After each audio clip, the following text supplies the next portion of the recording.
Hello students, हम आपके लिए लेकर आ गए प्रीवियस ईयर्स का next part chapter number 2 structure of atom. ठीक है, हमने क्वेश्चन नंबर 16 पे फिनिश किया था इससे पिछला वीडियो, और जो आज हमारा वीडियो रहेगा क्वेश्चन नंबर 17 से स्टार्ट होगा। ठीक है, सो बेटा क्वेश्चन नंबर 17 आपकी स्क्रीन के ऊपर है। क्वेश्चन नंबर 17 क्या है? What is the maximum number of electrons that can be associated with the following set of quantum number. आपको ये सेट दे रखा है क्वांटम नंबर का, n is equals to 3, L is equals to 1 and M is equals to -1।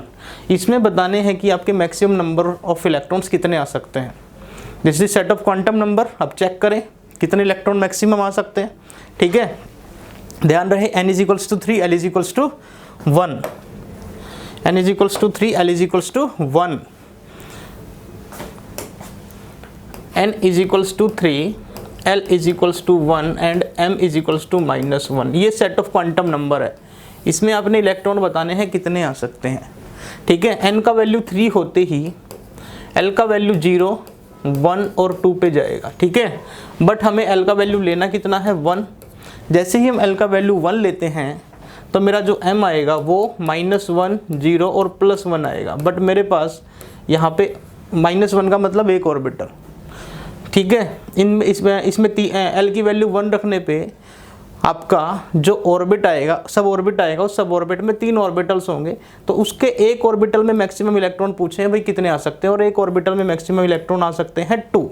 तो आपका answer क्या रहेगा? इसमें 2 रहेगा। ठीक है, तो आई होप क्वेश्चन नंबर 17 का जो आंसर रहेगा वो क्या रहेगा? फर्स्ट। ठीक है, क्वेश्चन समझ आ गया, सॉल्यूशन भी समझ आ गया होगा। क्वेश्चन नंबर 18 स्क्रीन के ऊपर है, थोड़ा सा ध्यान से देखना है। आपको एनर्जी दे रखा है। ठीक है, एनर्जी की टर्म दे रखी है। अब ये एनर्जी की टर्म देखो क्या दे रखी है। Based on this equation certain conclusion are written. आपके पास ये कुछ कंक्लूजन लिखे हैं, इनमें से कौन सा करेक्ट नहीं है, इनमें से कौन सा सही नहीं है। Larger the value of n, जैसे जैसे n का वैल्यू बढ़ता है, ठीक है, ऐसे ऐसे रेडियस भी बढ़ता है। ऑब्वियस सी बात, अभी n का वैल्यू बढ़ता जाएगा तो रेडियस भी क्या होता चला जाएगा? इंक्रीज करता चला जाएगा। ये बात तो सही है। Equation can be used to calculate the change in energy when the electron change orbit. हाँ, इस इक्वेशन से हम चेंज इन एनर्जी भी निकाल सकते हैं। ठीक है, कि इलेक्ट्रॉन जब भी ट्रांजिशन करता है फर्स्ट ऑर्बिट से सेकंड ऑर्बिट पे, या फिर फर्स्ट पे और सेकंड के बीच का डिफरेंस भी हम कैलकुलेट कर सकते हैं। वो कैसे निकलता है? Delta E is equals to E2 minus E1 या फिर E2 माइनस E1 या फिर E3 माइनस E2। ठीक है, वो आप मेरे स्ट्रक्चर ऑफ एटम के वीडियो से देख सकते हो। सो बेटा ये इक्वेशन भी आपकी बिल्कुल सही है। ठीक है, फर्स्ट भी सही है, सेकंड भी सही है, क्योंकि आप चेंज इन एनर्जी कैलकुलेट कर सकते हो इस इक्वेशन से। डेल्टा E निकालोगे E2 माइनस E1 एक ऑर्बिट के लिए, यहाँ पे n का वैल्यू 1 रख दो तो ये फर्स्ट ऑर्बिट की हो जाएगी, n का वैल्यू 2 रख दोगे तो ये सेकंड ऑर्बिट की एनर्जी हो जाएगी, और डिफरेंस निकालना है तो E2 माइनस E1 कर देना। तो ठीक है, सेकंड भी सही है। अब कह रहा है कि 4n is equals to 1 the electron has a more negative energy than it does from n is equals to 6 which means that the electron is more loosely bound in the smallest allowed orbital. Loosely bound क्या कह रहा है? सुनो, ये आपके पास nucleus है, ये electron इस ऑर्बिट में है और ये इलेक्ट्रॉन इस ऑर्बिट में है। ठीक है, तो बताओ टाइटली बाउंड कौन सा इलेक्ट्रॉन होगा? ये वाला जो न्यूक्लियस के पास होगा। और लूजली बाउंड कौन सा होगा? जो न्यूक्लियस से दूर होगा। तो ये कह रहा है कि ये क्या कह रहा है कि 4n is equals to 1 the electron has more negative energy than it does 4 n is equals to 6। इसका मतलब ये है कि electron is more loosely bound in the smallest. छोटे ऑर्बिट में इलेक्ट्रॉन है तो वो लूजली बाउंड है। This is the wrong statement. तो आपका आंसर क्या रहेगा? Question option number 3। This is your right choice. So ये क्वेश्चन आपका नीट 2013 में आया है। बिल्कुल सिंपल क्वेश्चन है। इससे ऊपरला क्वेश्चन भी आपका नीट 2013 में आया हुआ है। ठीक है, अब नेक्स्ट क्वेश्चन की तरफ बढ़ते हैं। बेटा नेक्स्ट क्वेश्चन देखो यहां से।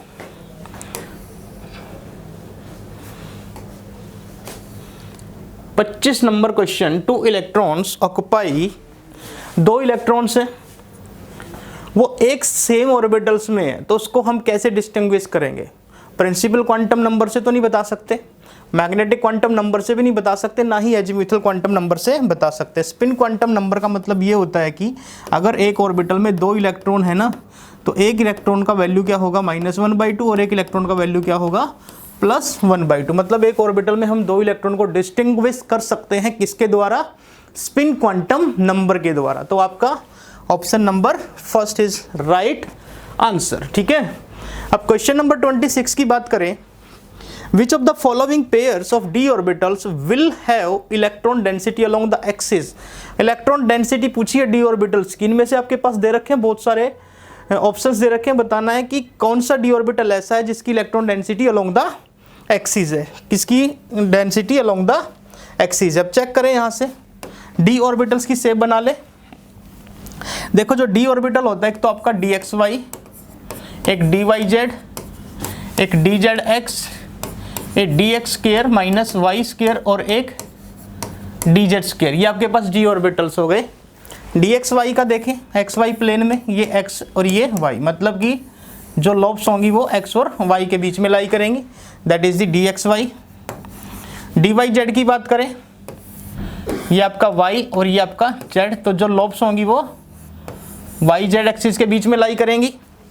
ठीक है, आपका dzx देख लो, dzx ये आपका z और ये आपका x, मतलब कि जो लॉब्स हैं वो कहाँ पर लाई करेंगी?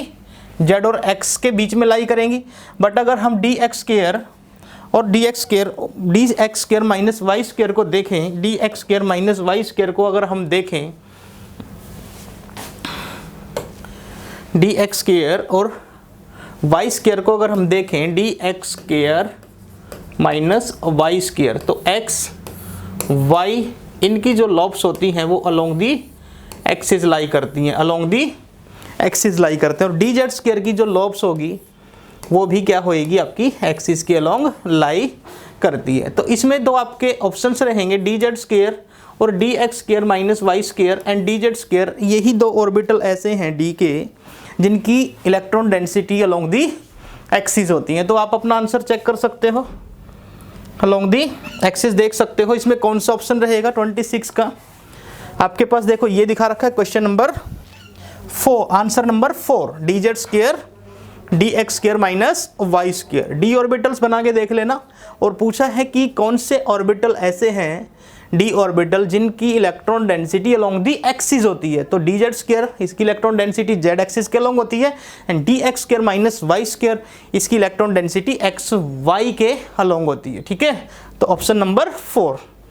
अब अगला क्वेश्चन है, how many electrons can fit in the orbital which n is equals to 3 and l is equals to 1। पूछा है कि आपके how many electrons can fit in the orbital, orbital के अंदर कितने इलेक्ट्रॉन्स आपके फिट हो सकते हैं, जबकि n इज इक्वल्स टू 3 है और l इज इक्वल्स टू 1 है।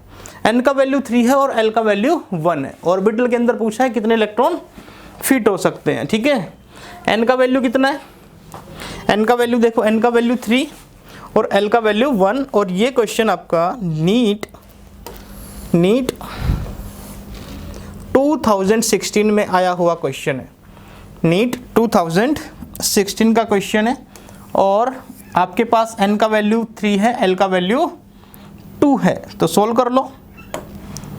n का वैल्यू 3, l का वैल्यू 1 और बता दो कि एक ऑर्बिटल में कितने इलेक्ट्रॉन आ सकते हैं। n is equals to 3, l is equals to 1। n का वैल्यू 3 लो, l का वैल्यू 0, 1, 2 रहेगा। तो l का वैल्यू अगर 1 है तो m का वैल्यू क्या होएगा? -1, 0 और +1।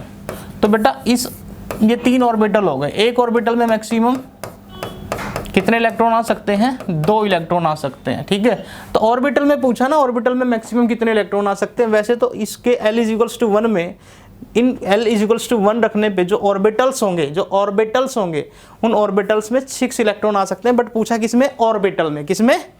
ऑर्बिटल में। तो एक ऑर्बिटल में मैक्सिमम आपके 2 इलेक्ट्रॉन प्रेजेंट हो सकते हैं। ठीक है, कितने इलेक्ट्रॉन प्रेजेंट हो सकते हैं? 2 इलेक्ट्रॉन। तो ये था बेटा हमारा क्वेश्चन नंबर 27। अब इधर से देखते हैं क्वेश्चन नंबर 27। एक क्वेश्चन और कर लेते हैं। ठीक है, क्वेश्चन क्या है कि maximum number of electrons in a subshell with L is equals to 3 and N is equals to 4। Max ये कोई नीट 2013 में आया हुआ क्वेश्चन है। L इज इक्वल्स टू 3 है और N इज इक्वल्स टू 4 है। एक सब सेल के अंदर मैक्सिमम कितने इलेक्ट्रॉन आ सकते हैं? Subshell means L is equals to 3 और यहाँ पे आप 4L+2 से इसको बता सकते हो। 4L+2, L का वैल्यू क्या लोगे? 3। मैंने कल पढ़ाया था ना, अगर सब सेल में इलेक्ट्रॉन पूछे गए हैं तो आप 4L+2 का यूज करोगे। अगर maximum number of electron orbit के अंदर पूछा है तो आप 2n² का यूज करोगे। तो इस फॉर्मूले से क्या आ जाएगा? 14 आ जाएगा आंसर। तो इसमें कितने? मैक्सिमम 14 इलेक्ट्रॉन आ सकते हैं। ठीक है।